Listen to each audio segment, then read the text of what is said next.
¿Qué tal, mis queridos amigos? ¿Cómo estáis? Espero que vaya muy bien por ahí. Pues me pilláis al volante del Nissan Ariya, prueba de larga duración de este coche, prueba a fondo, que os tengo que decir para empezar que los probadores, los periodistas de coches deberíamos de ser un poco como los catadores de vino, ¿no? Y enjuagarnos la boca entre cata y cata, entre copa y copa. Porque la verdad es que muchas veces no somos conscientes de cómo las referencias del vehículo que acabamos de dejar antes de subirnos al posterior pueden influir en las percepciones que tenemos del posterior. Sin ir más lejos, todo esto te lo digo a propósito de que yo acabo de bajarme de una ruidosa camper, de una furgoneta llena de grillos, que cada vez que tomabas un bache parece que se iba a desmontar y a crujir, y claro, saltas de eso, de una furgoneta con mucho eco, con mucho ruido, con muchos cacharros que hacen ruidos, y te subes en un vehículo eléctrico bastante bien aislado como es el Ariya, y es como que de repente te cambia el universo, te cambia el mundo, ¿no? Es brutal el salto que hay de un producto al otro. Y bueno, pues eso me lleva a pensar y a reflexionar en voz alta sobre lo importante que es que tengamos en cuenta las referencias para no ser demasiado benevolentes o demasiado críticos con los automóviles que estamos probando. ¿Buscas un coche nuevo? Entra en carwow.es y mi equipo te ayudará a encontrarlo y conseguir el mejor precio. Carwow.es, el comparador de precios de coches nuevos. Y lo que estamos probando justamente es un coche eléctrico que ya tuvimos ocasión de conducir en el circuito del Jarama, que es el Nissan Ariya, que es un eléctrico además largamente esperado, por lo menos por el fabricante, por la marca, porque teóricamente este coche iba a empezar a producirse en serie y a venderse en el año 21. Y con todo el follón que tiene la industria del automóvil y el problema del COVID, va a ser el año 23 el primer año natural en el que este coche se va a poder vender de una manera generalizada en todo el mundo, aunque ya se pudo empezar a comprar a finales del 22, pero ha llevado un retraso muy largo que, bueno, que ha hecho que Nissan pueda terminar de escalar bien la producción y el desarrollo de un vehículo que os tengo que decir que solamente tiene 2 niveles de acabado, empezando por el Advance, y que tanto a primera vista como con un uso continuado destaca claramente por ser uno de los coches eléctricos que aparentemente está mejor acabado, o por lo menos tiene una combinación de materiales más trabajada y mejor pensada, más allá del ahorro de costes. La pantalla, realmente las 2 pantallas que tenemos delante de gran tamaño, con las grafías típicas de Nissan, que te pueden gustar más o menos, con una calidad podríamos decir intermedia. La pantalla donde manejamos táctil todos los mandos tiene dedazos, es una pantalla que, bueno, pues no destaca especialmente tampoco por cómo elimina los reflejos, los quita, pero el aspecto que da todo es un aspecto sólido, la pantalla tampoco tiene ningún problema grave. Y lo que llama mucho la atención, como digo, es la mezcla de materiales y alguna cosa original que hacen que este vehículo se pueda codear con coches en los que teóricamente no estás pensando cuando hablas de Nissan. Y estoy hablando de este panel que está forrado en una tela muy agradable, pero sobre todo el panel que hay debajo de las tomas de aireación que recorre prácticamente todo el salpicadero hasta el volante, que está hecho en madera y que incluye, tiene incorporado en su interior incrustado botones que no son táctiles, pero que cuando los tocas vibran ligeramente en función del botón que tocas para sentir que estás usándolo. No es así en el caso de la climatización, pero no deja de ser un acabado tremendamente llamativo. Hay muy pocos automóviles que tengan esto con un toque de madera, que es algo que se está poniendo muy de moda en los coches japoneses, e igualmente también todos los mandos, todos los paneles que hay detrás de la consola central del conductor, que igualmente están aquí completamente serigrafiados sobre la madera y te permiten controlar. Os tengo que decir que con una sensibilidad muy buena. En este caso sí que son botones, por ejemplo, los 3 modos de conducción que tiene este vehículo, Eco, Estándar y Sport, el manejo de los distintos sistemas y las funciones. Una segunda cosa que transmite lujo en este vehículo precisamente es la automatización de algunos elementos poco comunes. El coche lleva 2 guanteras, una es la guantera típica para documentos, pero luego tiene un cajón que se abre automáticamente con unos mandos que tenemos aquí, abrir y cerrar, e igualmente también lo que es la propia consola central, que tiene un brazo en el que podemos meter el teléfono móvil básicamente y una cartera, se puede desplazar longitudinalmente en función del gusto y del tamaño de los ocupantes delanteros. Si a esto le sumamos el forro de las puertas y el aspecto y el tacto de los asientos, la verdad es que estamos conduciendo un vehículo que, aunque algo más caro que sus competidores coreanos e incluso alemanes, ahora hablamos de la competencia, está claramente, por ejemplo, mejor hecho que un Mach-E, que un Ford Mach-E, o que incluso un Tesla Model Y. y sus precios están por ahí, similares. Ahora, tanto uno como el otro, Tesla y Ford, precisamente, han hecho una rebaja muy importante en el precio de sus vehículos, pero aún así estamos hablando de coches alrededor de los 50.000 euros, que es lo que cuesta este Nissan Ariya, que básicamente puedes comprar con dos niveles de batería, una batería que está en los 67 kWh de capacidad y otra en los 83 kWh de capacidad. Como viene siendo común y habitual también en los coches eléctricos, hay muchas versiones en motorización, en este caso hay 3 motorizaciones para un único coche con una diferencia muy pequeña de caballos. Estamos hablando en este caso de que podemos elegir entre 218, 242 y 306 caballos e igualmente en versiones de 2 ruedas motrices y versiones de 4 ruedas motrices. En este caso yo estoy conduciendo la versión con la capacidad de batería más pequeña y la potencia intermedia, y como te puedes imaginar vamos absolutamente sobrados de potencia. Este coche tiene un buenísimo andar y también tiene una capacidad excelente para rodar sin ningún tipo de freno o motor y hacer así que se pueda maximizar el rodar del vehículo, la inercia que de una manera natural el coche ha llevado sin nada que esté frenándolo. Es importante tener en cuenta también que, como buen Nissan, este vehículo tiene un e-pedal, tiene el sistema e-pedal, no tenemos ningún tipo de levas detrás del volante para regular la retención. En su lugar lo que tenemos es el mando e-pedal, que como siempre os he contado, a mí no me parece que sea algo especialmente interesante.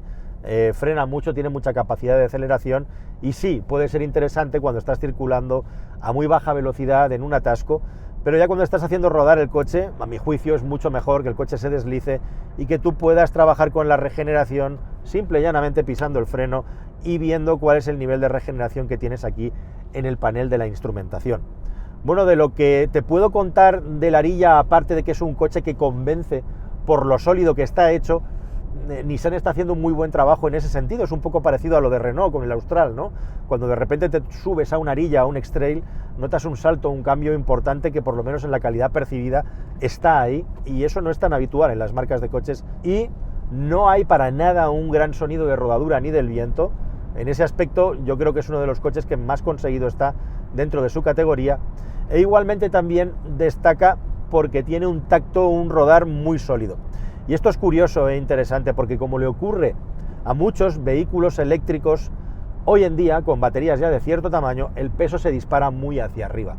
Y eso implica que tenemos que tener una suspensión que sea capaz de retener en un vehículo de más alto las inercias, los cabeceos y los balanceos de un vehículo que tiene mucho peso. Y eso es un absoluto reto para poder dimensionar y diseñar unas suspensiones. Bueno, hay muchos retos con los automóviles eléctricos, no solamente eso, que se sujete bien el vehículo, sino también que sea capaz de transmitir todo el par que tienen los motores eléctricos desde muy bajas revoluciones, prácticamente desde la primera, desde cero.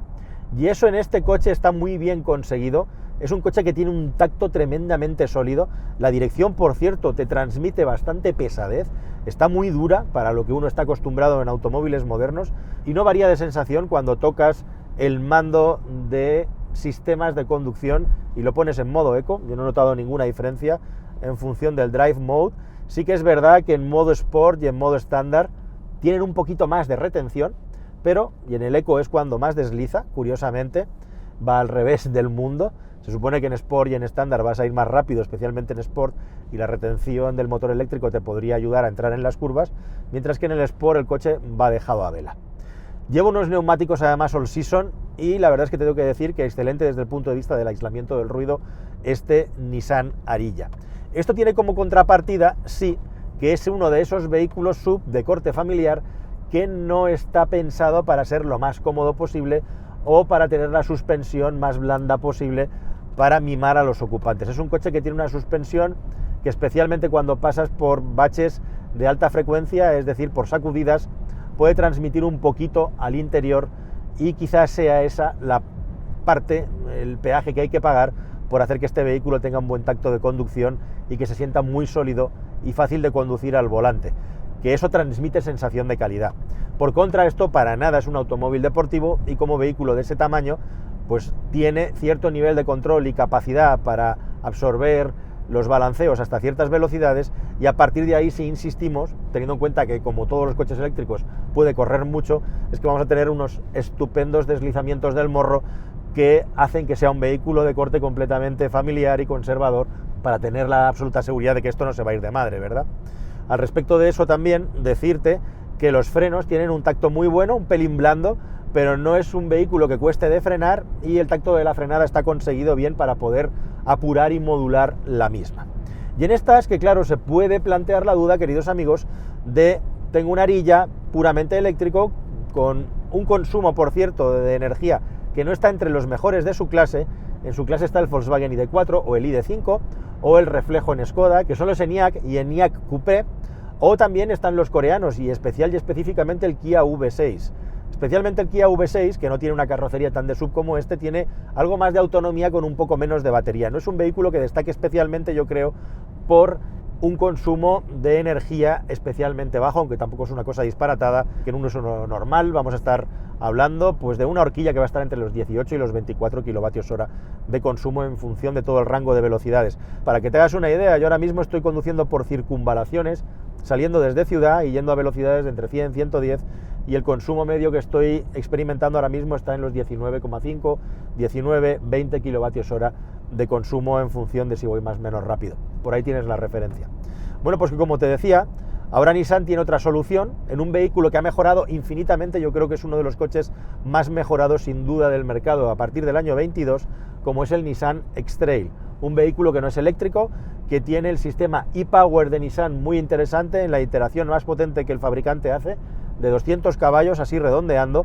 y a uno se le puede plantear la duda de si Nissan Ariya o X-Trail, que además es un vehículo con ese toque de todoterreno que puro que este no tiene y 7 plazas en añadido. Así que, teniendo en cuenta que hemos coincidido con los dos, vamos a echarle una ojeada al X-Trail y te cuento los detalles interesantes de ese coche para que tú puedas seguir barruntando qué es lo que más te interesa comprar. Así que, Ale, vamos a saltar el X-Trail.